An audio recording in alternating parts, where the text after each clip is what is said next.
you're like the sane dude, and then I'm like the psychopath in the yard, or not the yard, like an insane asylum. You know what I mean? I'm just like the guy like in the corner, just like spazzing out. I'm ready to go in, coach. Just give me a chance. You know what I mean? That's who I am. I think we found our starting point. Oh no. It's, you know what, just started with me doing this, and then that's it. This is Go ahead. This episode's going to be either amazing or it's going to be just terrible. 9 minutes late. This is yeah, let's go, baby. Sorry, so background real fast. Yes.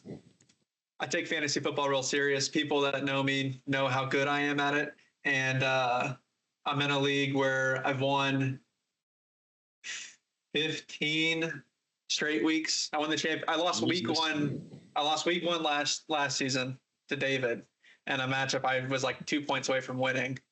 It was the only week that season I didn't score 100 points, and I went on to win every game the rest of the way. And wow. Now we're in week one again of that same league because it's a dynasty league. And I've got Christian McCaffrey, who an hour before the game, they announced that he's not going to play. So, and I need him to play to win. But luckily, I have his backup on my bench. And so I played the backup, of course, and he just scored a touchdown. So, wait, no, we got called back. That's bullshit. Oh, come on. Anyways, I need him to play well, basically, to win my matchup. So I feel him with it. Oh, hold on. My wife is bringing the dog. Hold on. There's my dog in blur vision. I love the blurry dog. Hold on. Let me unblur it. Look, there he is. There's my little rat. What's your dog's name? His name is Duo because of Duo Trapeze. That is how creative I am with naming my dog. It's a sick name. It's a good name. He's a good guy. He's a little quirky. Yep, there it is. He has made it. All right, let's get this out of. Finally, we'll go viral. Put all this work in, and now we're going to go viral and make the big bucks. Exactly. And you know what's funny is I'm getting messages from our guests that they're both restless to get in here. So I say. So who are we bringing in first? I say we bring in our boy first. I say we're bringing him in first because he's, and I have to prep him because he wants to be the fastest on the leaderboard. Do you want, I know he was all like, he was telling me he was super prepared for this. Do you want to tell our future audience that listens to this what's going on before we bring him on in now at this point? I think it's a good idea. Okay. So because I wanted to cheers off to you before we even start anyways with our little drinks here. Oh, absolutely. I'm going to do the shot every time the guest shows up, but I'm going to cheers with my summer drink, which is a very special drink. Clink, clink. Clink, yep. This drink has special plants in it. We'll go with that. Perfect. It does wonders for me. I'm over here drinking wine. That's all we have in the house. I respect it. Alrighty. Is ready to rumble. You drop that link whenever you're ready. Okay. Well, real fast for people that are going to listen to this. Yeah. This is episode number 4. And for those that don't know, episode number 4 is a milestone episode. Okay. Anyone that's watching this, Beyond the Paddock, the original Beyond the Paddock lasted 3 episodes. And we are here on episode number 4. So we are breaking that record, and we are going to break it by bringing on the 2 people that started Beyond the Paddock, Matthew Painter and Keaton Letterle, and they have no idea that they're both going to be on tonight. No idea. This is going to be fun. We have no idea how this is going to go. It could be horrible or it could be great. But either way, I'm pumped. I will go ahead and drop this link to Keaton. Okay. We're going to bring him on first. I will tell you. I'll tell you when it sends. Oops. I'm about to send him all of our questions. All right. Where's the link? This is too good. This is such a good idea. This is our best idea. Well, we have good ideas for the future season, but this one was so spontaneous. Oh yeah. And I love that we have to re-explain this to them in like a minute. Okay. 3, All right. 2, 1. Set. Okay. And starting. All right. He's already in. Fuck out of here. Wow. Holy cow. All right, let's go. What do we got? What do we got? Have you moved from that seat since 3:00 today? It's been a while. No. I'm just waiting for this link. All right. What do you got? So listen, I'm not going to tell you. I think that what we're going to end up doing. I have you audited, so whatever time you tell me, I also recorded. So we will show you, but we are going to do it in our own segment. Now, Keaton, this is important for you to know because you are not the only guest that is on this episode. This very important episode. So I got to screenshot your time, and then well, first off, I got to take this shot because we have Keaton here. I don't have a shot, but I'll take a drink of my Sweet berry wine. Now, Austin, you tell me when you're ready, and you send that other link, and we're going to time the other guest. I bet this one will take a little longer than a minute. Hold up. Keaton, what are you drinking? Just basic bitch Coke. Oh, we'll take it. I got wine. Keaton's got the Coke. Yeah, we Paul's got all three bases. Yeah, Paul's got the fancy stuff. All right. All right, we ready? Yeah, send the other link. I don't think Keaton knows what's happening. I don't think he knows. I have a feeling. Oh, do you? Yeah. Fantastic. Have you sent it? I sent it. Perfect. Let's see how long this one takes. Keaton, welcome to the show. First off, I'm digging the background there. Like, wow. Mine was faster. That was. I knew it. Let's go. Welcome in. Welcome, Matthew Painter. This is incredible. Are we going to get you on camera, Matthew? I know you said you were having trouble. We don't have it. We don't have anything. This is incredible. So we get to have an interview with Matt, and we don't even have to talk to him. This is unreal, unmatched. We'll give him. He's muted. There he goes. Yep. Is he there? This is unprecedented. This is how good it gets. I think you need to let the clock keep running. I don't think this counts. I mean, he's technically in here though. Like, I don't think that's not anymore. Okay. He still has a link, so he should be able to just pop back in if he wants. Okay. If he wants. Well, it's been revealed. I guess we'll say it 2 more times. But Keaton. Wait, hold on. He's back. Let's admit him in. Let's see if this one works. Still muted, but now, there he is. What's up, boys? What's going on? We go. We got everybody. I'm into here. the phone, not through the mic. That's fine. That's fine. You sound good. We hear you great. What am I going through? Keaton Painter, should be the right thing. Welcome to the 4th episode. This is an important episode because, as you both know, Beyond the Paddock was started by both of you. Great show. We took it on. You guys only did 3 episodes, and we wanted to share the 4th episode with both of you because we found that to be so crucially important. That meant so much to our mission. So I've got to do my other shot because Painter's now shown up. Yeah, for those that don't know, that haven't checked out the previous episodes, you guys still have them on Spotify, right? Spotify. Oh, hold on. Yeah, we still have them. There's going to be a moment for that, but first. Sorry. Go for it, Austin. What were you I was just going to say I need to find a way to make sure people have access to those so you guys can go back and listen because to be honest, we like to make jokes about this being a spike podcast and all that. But the idea of this podcast that you guys created was an awesome idea. And it really was. I wouldn't do it unless if I didn't think it wasn't an awesome idea. So we're having fun with it, but I got to give you guys props for starting it, and hopefully we can keep it going because it's fun. It's so much fun. I'm glad to have you guys both on. I know you guys didn't know you both would be on, but I figured we would celebrate this 4th episode, this milestone episode, baby, with the both of you. So It as soon as worked Paul out. said there was another guest, I knew it. As soon as he said it.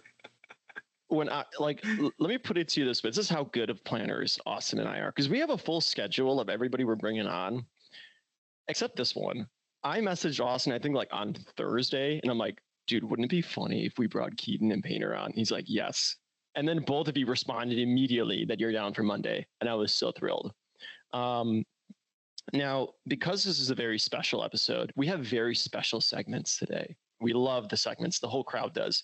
So we're going to share a screen here. We're going to adorn the fact that I still don't know how to do this fast enough. Are you jumping in? You're jumping into the segment presented by Mamitas?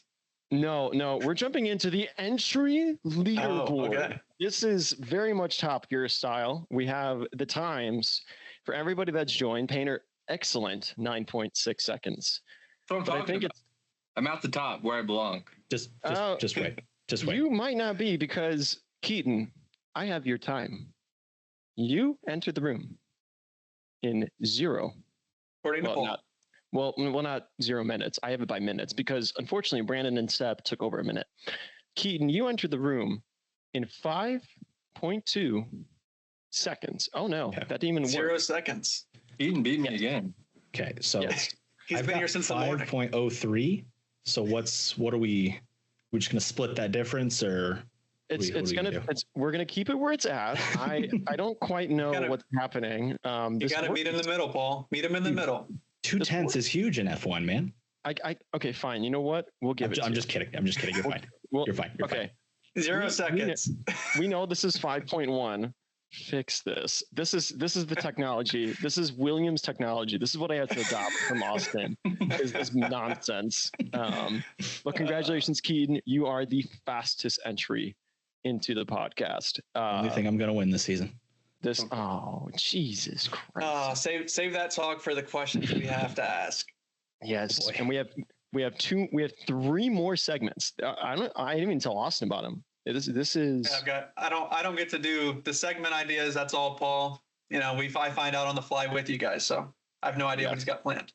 So, but I'll let Austin open up with some questions for you boys, and then we'll jump into the first segment afterwards. But Austin, take it away. First off, I've asked everybody so far. Painter, what are you drinking?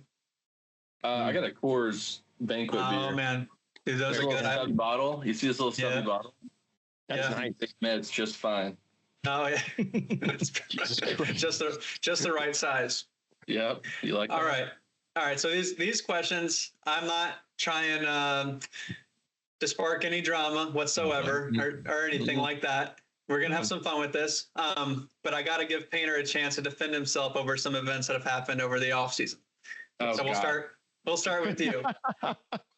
I'm curious to know, because I got to kind of follow along with things that have happened over the off season. I don't know how you found out about everything that transpired. Obviously, talking about Richard. So, at what point did you know that Richard was going to be signing with somebody else and not committing to Aston Martin? Okay, so a lot of people didn't hear my side of the story. I signed Richard, obviously, and then there was some apprehension at Richard at one point where he's like, Bamonti asked me to be on his team, and I didn't respond to that for like 2 weeks. And then he sent me, and I sent him a message saying, are we locked in? And he sent me one like, yeah, we're locked in. They talked about it. It wasn't good for the league, blah, blah, blah. And then I didn't even respond. And I checked that in that message, the chat room, like a week later, he deletes that message. So I'm like, what? So nobody knows, but like on my side, a message was deleted. So I was like, okay, like what's going on with that? And that's how I found out was okay, well, I guess he deleted that message, so we're not going to be teammates. Do you remember how far in advance that happened from when we posted the breaking news? It was quite like it was a good amount of time before that. Okay. Like I was aware a good amount of time before, and I was trying to make moves to kind of get a good teammate. Yeah. In Paddock. Yeah, I figured I knew there was more to the story, which is obviously why I wanted to give you the floor to at least let people know where you were coming from with the whole thing and how it all kind of happened. Which, if we go back before Richard, your previous teammate was Doug, and love Doug. Yes, and That's right. And clearly, you guys have a fine relationship, and we like to create drama that's not actually really there. I mean, maybe a tad bit, but not entirely. That's what the media loves to do. And so, who though was more responsible, in your opinion, for his departure, or did you feel like it was a very mutual decision between the both of you? What honestly probably sparked it was him like messaging other people, like during in our chat rooms, we're talking back and forth where he's like, other people are trying to goat me into like conversations where he's like, oh, join this team, and he's like, oh, maybe I should. I got butt hurt, and then mid-season I was like, I'm gonna trade him. That's exactly what happened. I love Doug, and that was just like a grown man insecurity, like, oh, fuck, he doesn't want to be here. I'm gonna send him where he wants to be. But Doug and I are a good team. Like, we had a good relationship the whole time. Like the last race we finished side by side. Well, not side by side because Keaton over there had to, squeeze up in between us. Hey, it was a great season. Don't you attack him like that. That was my teammate, little fucker. We're side by side, pretty much exactly how it was like meant to be. Like at your third and fourth, and then I let him get take third for the podium. So it was a good ending this season, and definitely a team that's, I think, kind of cemented in the history books. Yeah, I mean, you guys have a championship together, right? I mean, yeah, it was a lot of fun. So, yeah, definitely a good pairing. And I mean, to be honest, you guys ran 2 seasons together and had a lot of success. I mean, Bamonte and I got 2 seasons together, and then we kind of got broken up just because there was more of a league need for principals. And I've always felt like I would be a decent principal just from someone that's committed to the league. So I jumped out of that team, but 2 seasons was enough though for us to build something and to have a long lasting relationship. So clearly you two did that. And now Dougie is over on Keaton's team. What a little story we have here. And I want to bounce off with this this question about past seasons, because it's a little bit of a fever dream for me, because for the T2 people, which are the whole viewership of this podcast, believe it or not, this league is not quite as organized as it is at the moment with our drafting and our picks. Teams would be selected at random. There was no organization. And there was one morning where I woke up and I got a message that I was on a team with Keaton. Keaton, do you know how the fuck that actually happened? Because I still don't have a conclusive answer as to how you and I were on a team together. Do you have any sort of... I've slept a time or two since then. I know it was because in this league we've done like, oh, hey, we're going to set up a draft. And whenever a draft is set up, that's what we're going to stick with. Well, the powers that be, we go from draft to signings to draft to signings. So it's kind of all over the place. I know when it was me and Passy at Redline, we were at our custom teams, had great times with Passy. Like I said, the main thing with him was I was like, hey, I just need a guy that shows up, gives all he wants to improve. Perfect. He loved that. So then it was, hey, we're going to go to real teams, Right. But we're going to, and like what Austin said, there was a need for different principles and things like that. So it kind of got set to where Passy was going to leave and become a principal or something like that. I might be mixing that with a different season, but it was one of those things where it was then, hey, we're going to select people. And I'm like, you know what? Paul would be great, because this was like right about that time that it was the like my obsession with you, the whole sexy Paulie thing. Yeah, that's right. So it was, I don't know if it was like the draft or we were going from this or that, but it was pretty much, hey, I can finally get Paul. Let's do this. So I'm glad that we have that story. I'm glad that there's some, I thought it was just random. So I'm glad to know that. It was a great season. I had so much fun playing with you. The vibes were great in the chats, both the good and the bad. There was plenty of rounds where we were just both pissed together and both laughing together. And I miss those days. But how many races did you actually race for me? It's about 3, 4. I think that was a great time in my career. Eat shit wheel. It was the best season we've had so far. That was the best was when Paul wasn't around. But real, no questions right now. No questions. Segment time. This is an important segment. We have to honor these two men for their contributions to our league with their whatever creation, and we have to do a super sad tribute, sad face. Also, of course, we have to get my amazing word art in. Now, production doesn't allow us to have licensed music, but I'm going to play a song through my phone, and we're going to just swipe through some quick memories of the Beyond the Paddock. First off, can you see my screen? I should have asked that ages ago. Okay, great. Okay, perfect. Let's jump into this song. Hold on. Can we hear the song? No. Nothing yet. No. Okay. I'll have to edit this crap in, won't I? Where it's Sarah McLachlan's Yeah.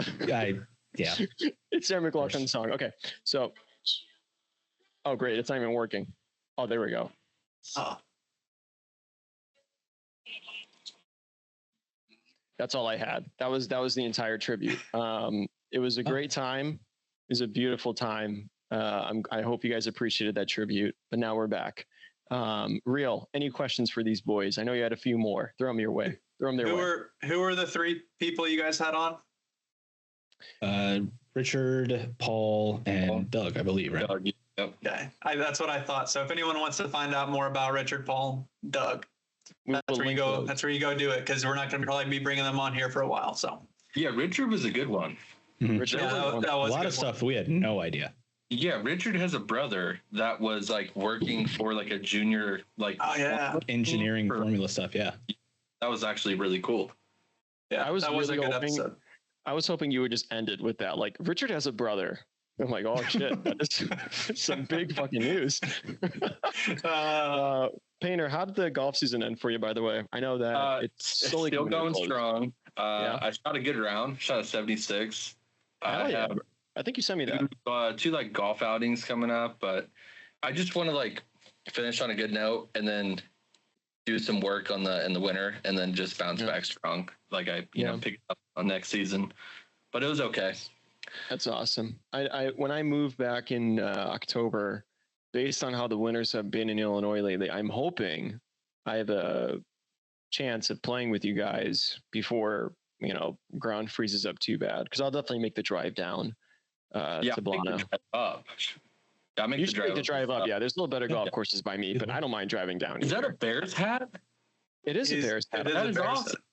I got this in I don't even remember when. It was back when Lovey was the coach, but I don't even know. Yeah, so a good while ago. Yeah. Yeah, I was brought to a game by a family friend, and I was super young, and she took me to one of the stores, and she's like, "Pick a hat, any hat, I'll buy it for you." And I'm like, "B for Bozek," and I'm like, "Oh God, you're an idiot! It's for Bears, you dumbass."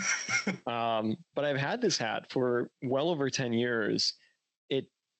I don't know what it is. It still works. Looks good. It does the job. I love it. It's my favorite hat.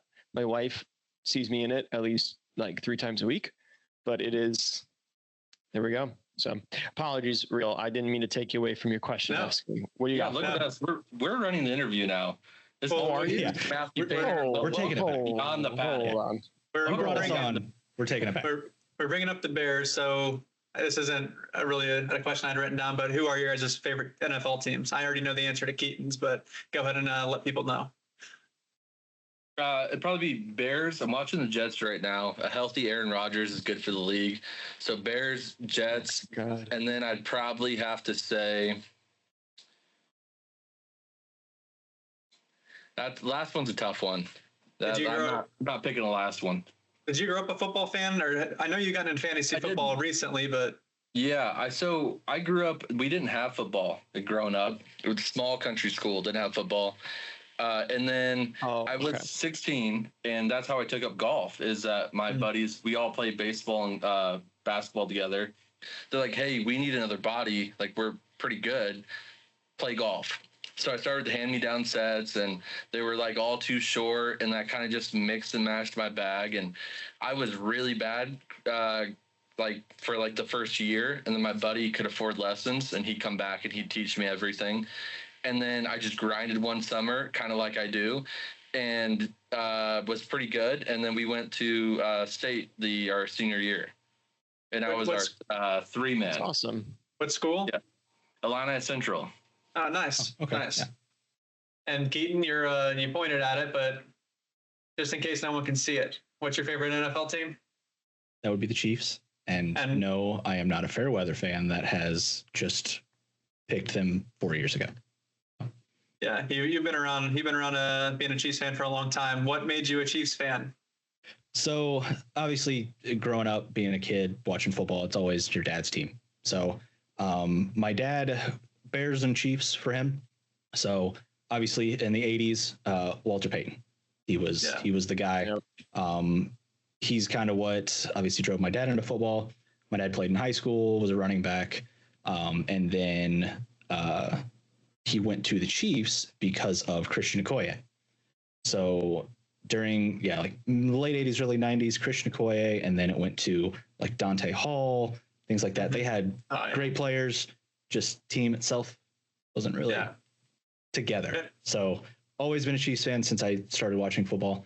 Got a lot of crap through, school. Oh, Chiefs this and this and that. So finally getting my time, I'm like, I'll take it. It's short lived, so I'll see how long I can ride it out. But I'm here while it's here. Gotcha. And hold on one second. Yeah, my older brother Dylan, he loved watching the Chiefs back in the Priest Holmes day. So much so that he and I wore number 31 because he and I were both running backs as well. Okay. So we always wear 31 because of him, because he is one of the best I've ever seen. Yep. Yeah, I've got a Priest Holmes autographed jersey at my dad's house, actually. Just haven't brought it over. Yeah, same here. I do too. Oh, really? Wow. No, I don't. That's the first time Paul ever heard the name Priest Holmes. I don't know football. I think it's a beautifully marketed sport in this country. I don't watch it, but I'll watch it on TV. I don't mind watching Bears games. They're fun. I just don't know much about football. I know about other sports. Well, speaking of other sports, Paul, you're going to hold on to your segment there because I feel like you're getting ready to bring one up. Motherfucker, you caught me. You caught me in the act. You segued me into it by bringing up other sports. So one question I've asked everybody, especially the new T2 guys, are what got you guys into Formula One? How long ago, or what was it that brought you into Formula One? We'll start with Keaton first. So for me, I'd always wanted to get a sim. But for me, it was always drifting. A 16-year-old kid with a Mustang, I thought I was, a god practically. I could hit the accelerator and I would lose the rear end. And hey, I'm a car driver. So I always wanted to get into sim drifting. Well, I bought a sim, started to build. My first one was just wood, just 2x4s. I bought from Lowe's, got them cut, put it in my living room, and I think it was like a Thrustmaster TMX wheel, something like that, something cheap, just from Best Buy because I worked there at the time. But in my pursuit to look up stuff about sim drifting, I found a YouTube channel by a guy, Jimmy Broadbent. So he lives over in the UK, does a lot of sim stuff. And the one thing he did a lot was F1 career mode stuff, the My Team. So he would, create his team, create his person, do all of that. So I would watch that for hours and hours and hours. And it finally was like, okay, F1's pretty cool. I haven't actually watched organized motorsport. So I'll take a look at it. So my first race I ever watched was Monaco.